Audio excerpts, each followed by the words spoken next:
E eu estou de volta com revista e com um assunto que tem dado aí muita dor de cabeça a muitos casais. De acordo com o Ministério da Saúde, mais da metade da população brasileira está acima do peso. Para muita gente, uns quilinhos tem inclusive atrapalhado na hora do sexo. E até o cantor sertanejo Luciano Camargo resolveu entrar numa rigorosa dieta para melhorar a performance sexual. Veja só.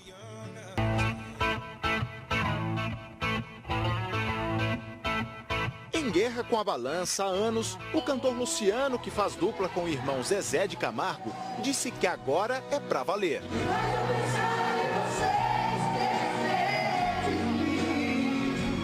Luciano está 20 quilos mais magro. Segundo o cantor, a opção por hábitos mais saudáveis tem uma razão especial: agradar a mulher Flávia Fonseca. Luciano declarou que estava deixando a desejar na cama, quase sem fôlego nos momentos íntimos. Mas será mesmo que os quilinhos a mais atrapalham na hora de namorar? Atrapalha. Por quê? Soa bastante. Isso interfere na fadiga, né? E aí várias outras coisas. O advogado Rui conhece bem as dificuldades de quem está muito acima do peso. Ele chegou a pesar 146 quilos e teve a qualidade de vida prejudicada em vários aspectos. Exige mais esforço em tudo, né?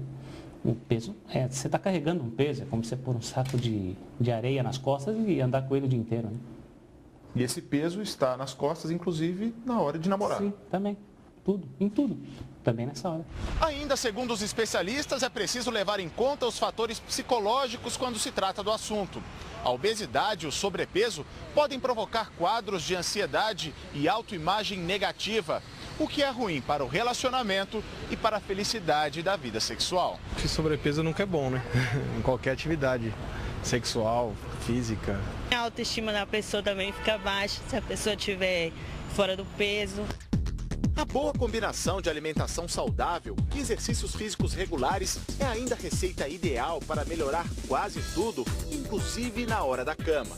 Mas como toda regra tem exceção, há quem defenda que sobrepeso e desempenho sexual não tem nada a ver. Eu acho que não, mano. Eu tô acima do peso, mas tô completamente ativo aí no dia a dia, tranquilo. Mais importante que o peso é condicionamento físico. Se tá com condicionamento físico bom, aí tá beleza.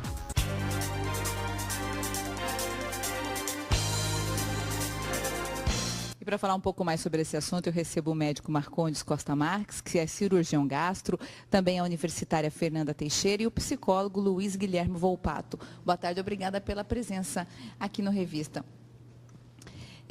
Marcondes, as pessoas têm procurado cirurgia gástrica ou formas para emagrecer com ajuda médica e alguma delas coloca a questão sexual como um argumento para tentar melhorar essa forma física?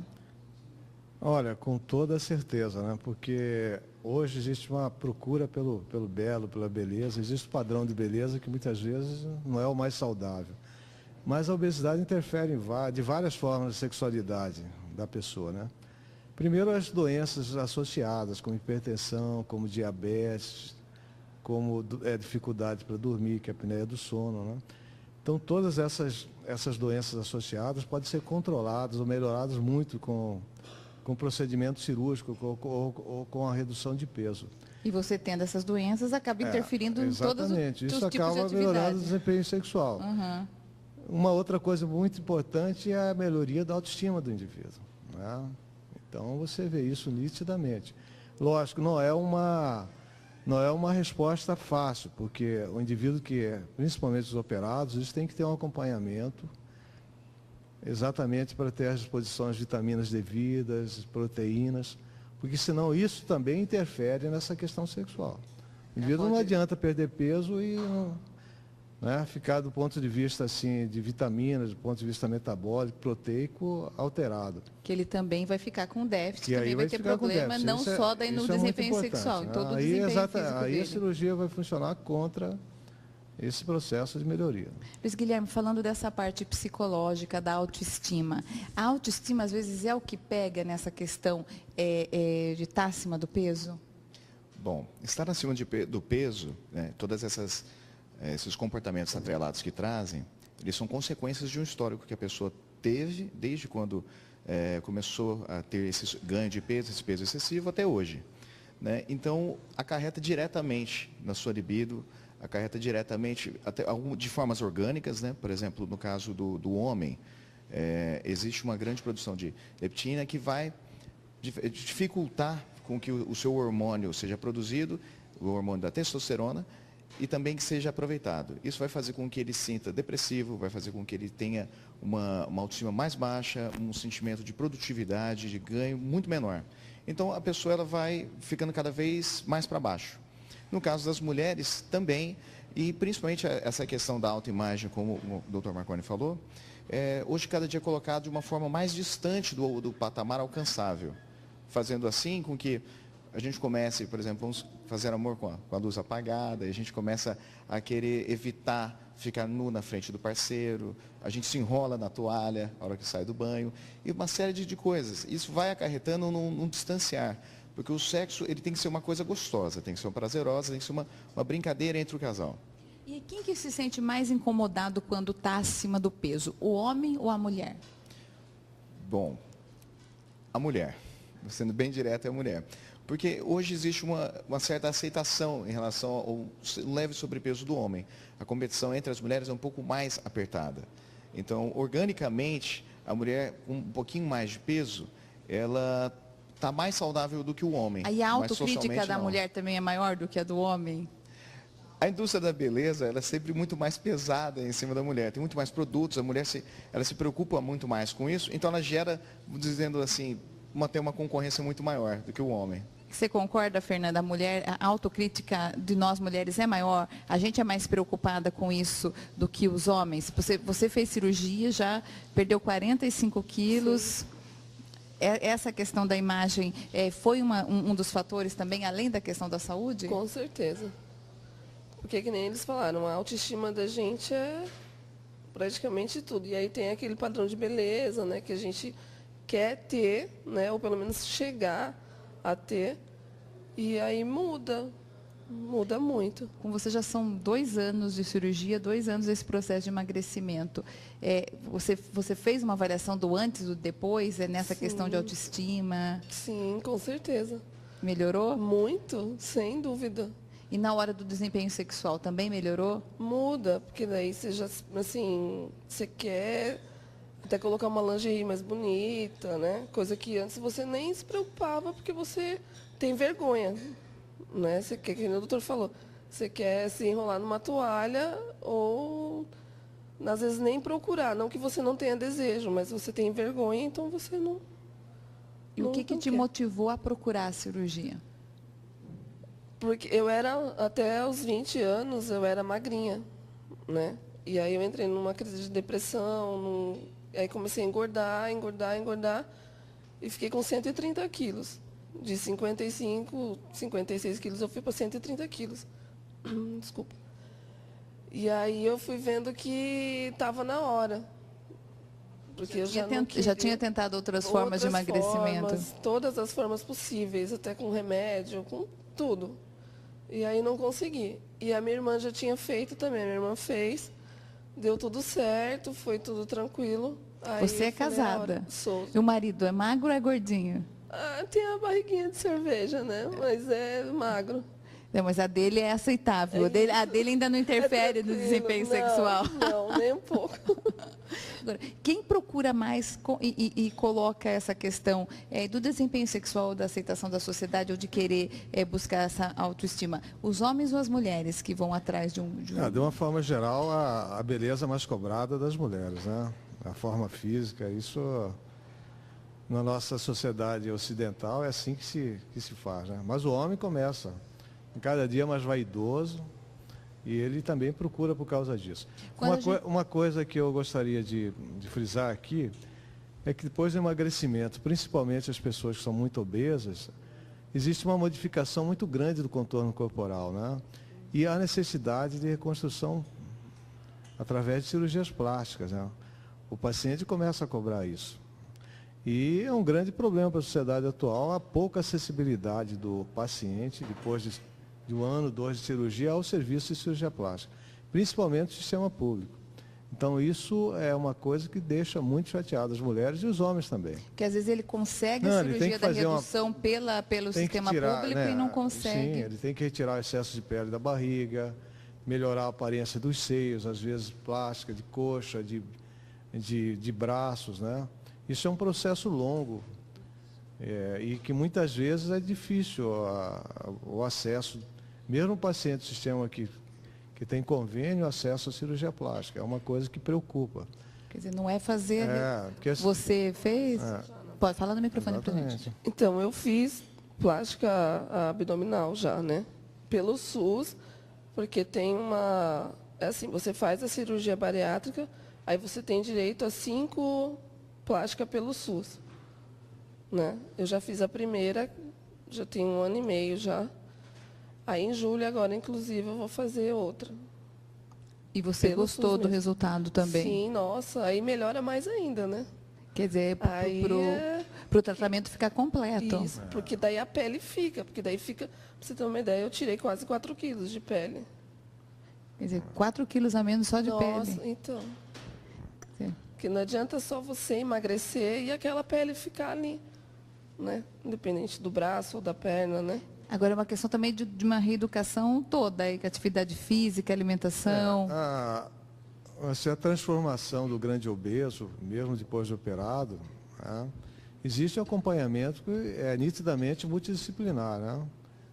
Tem que ter o nutricionista, o psicólogo extremamente importante, o cirurgião plástico que depois vem, ortopedista às vezes. Então, uma reeducação tem que ser permanente. Né? A gente tem que frisar aqui que é uma doença genética. Não é a cirurgia que vai curar o indivíduo. A cirurgia melhora aí de uma doença que é crônica, né? Que você tem que ficar atento e tomar algumas atitudes, porque é bom que se diga que isso é uma estatística mundial, o reganho de peso, mesmo nas cirurgias mais radicais, é em torno de 20% ao longo de 10 anos. As pessoas voltam a ganhar peso. A gente está vendo hoje os resultados que apontam que os nossos filhos já têm chance de viver menos do que a gente por conta de ganho de peso. Né? Doutor Luiz, as pessoas também... tem gente que procura cirurgia ou procura métodos para emagrecer e vai ao psicólogo e ele tem uma imagem também deformada do corpo dele, ele acha que ele está muito gordo, ou alguns também, mesmo fazendo a cirurgia, fazendo acompanhamento, eles querem, por exemplo, mulher, ela acha que ela vai ficar igual a Gisele Bündchen. E aí não fica e aquilo gera uma insatisfação e também cria um outro problema? Existe a venda de um sonho, né? Porque a pessoa acha que ela começa a colocar a culpa de tudo que ela sente em cima do excesso de peso. Então ela acha que se ela perder peso, a vida dela vai ser perfeita e ela vai estar assim, completamente curada de todos os males humanos. Resolve todos os problemas. Resolve todos os problemas. E colocar na cirurgia bariátrica justamente como isso. Então ela acha que ela faz a cirurgia e agora minha vida vai encaminhar, vai ser perfeita e eu vou ser bem-sucedida, vou ser feliz, meu casamento. E depois ela começa a lidar com uma série de coisas, né? Como o doutor Marcondes falou, inclusive a gente conversou lá dentro também, muitas vezes as pessoas podem chegar até a ter uma baixa na relação sexual, também por falta de nutrição. Então existe toda uma nutrição que tem que ser feita com isso, um complexo vitamínico que a pessoa tem que estar acompanhando. E é muito importante colocar que o excesso de peso no homem, ele acarreta também numa dificuldade, uma maior dificuldade na espermogênese, então ele está produzindo menos testosterona, está produzindo menos esperma, e a mulher ela vai perdendo com o tempo também a sua capacidade de gerar filhos. Inclusive, quando ela emagrece, né, esse é um estudo na Faculdade de Pensilvânia, muito bacana que foi feito, que 70% das mulheres não só aumentaram o seu desempenho sexual, a sua libido, como também agora até a questão de lubrificação, a questão do desempenho, tudo aumentou. E com isso, a capacidade dela de gerar filhos. Então, existe todo um sistema muito maior do que simplesmente a gente conversar sobre cirurgia bariátrica. Eu acho que é uma questão de um comportamento humano, a gente colocar aqui todas as... o médico tem que estar junto, a educação física, o hábito tem que mudar. E tem um tratamento muito interessante que faz uma comparação, porque a comida, além dela, ela cria um vício também. Então, é como colocaram agora grupos de acompanhamento, como se fossem no Alcoólatras Anônimos, Narcóticos Anônimos. Mas essas pessoas, esses grupos, colocam que você tem que ficar completamente distante do objeto de vício. Mas você não consegue fazer isso em relação à comida. Para ajudar essas pessoas que acabam voltando, né? Essa porcentagem aí de pessoas que acabam voltando a engordar mesmo depois da cirurgia. Tem que ter um acompanhamento e é muito importante também a criação de grupos de autoajuda, né? Isso é importante. E o que ele falou é interessante, porque hoje a gente sabe que o tecido adiposo, a gente tem a ideia que ele seja só de armazenamento de gordura e caloria, não é. Ele é um tecido que produz ativo hormonalmente. Então, ele produz uma série de hormônios que interferem, inclusive, na ovulação da mulher. Né? O indivíduo obeso é um indivíduo cronicamente inflamado. Né? Então, tem uma série de repercussões sistêmicas oriundas do tecido adiposo. Antigamente se falava que as células gordurosas, adiposas, elas não se multiplicavam depois de uma certa idade. E isso, então, não é verdade. Mesmo você tirando, ela pode voltar a se multiplicar? Pode multiplicar, mas já existe um estoque de células suficientes no indivíduo que elas podem aumentar e né, é um recipiente ali. À medida que você oferece... Né, ela vai expandindo. Ela vai expandindo, vai aumentando de volume. Isso que acontece. E aí vai interferir em toda a vida da pessoa, inclusive no desempenho sexual. E tudo, né? Então, as pessoas, às vezes, procuram cirurgião plástico para fazer uma cirurgia de abdômen. Mas não adianta muito se a pessoa é globalmente obesa. Ela primeiro tem que fazer aquela redução global, porque os órgãos internos também engordam, como o fígado, as artérias que ficam com placas de gordura, né? Isso que leva o indivíduo a... A pessoa está pensando só no que está sendo visto, óbito, né? A fatalidade são essas gorduras internas, né? Isso Então, você tem que fazer uma reeducação global, perder a gordura globalmente, para você ser bem sucedido no tratamento. Você 2 anos já, para você foi positivo, você está conseguindo fazer esse acompanhamento, essa redução de forma equilibrada? Estou. E depois, antes de eu fazer a cirurgia bariátrica, eu fiz acompanhamento 1 ano com psicólogo. Depois também fiz. Porque senão você, às vezes você opera, mas a cabeça também não tem que dar uma operada, né? Tem que dar uma reciclada. São anos vivendo de uma determinada forma, se né? você voltar a comer, se eu comer agora, né? Um pouco. Aí daqui a pouco eu comer de novo, ele vai aceitar. E aí vai acontecer de você engordar de novo. Foi o que o doutor falou. Muitos, depois de 2 anos, estão até acima do peso que estavam quando operou. É uma coisa que precisa realmente o acompanhamento. O que o Luiz falou, a bebida você pode passar o resto da vida sem ingerir álcool, longe dela, mas a comida é o vício te procurando o dia todo ali. Você tem precisa, que comer, né? Então você tem que cuidar com os excessos, não dá para ter nenhum excesso por perto, né? Eu agradeço muito a presença de vocês aqui no Revista. Obrigada pela participação, pelo aceite do nosso convite. Obrigada. Sucesso, um ótimo fim de semana. Muito obrigado.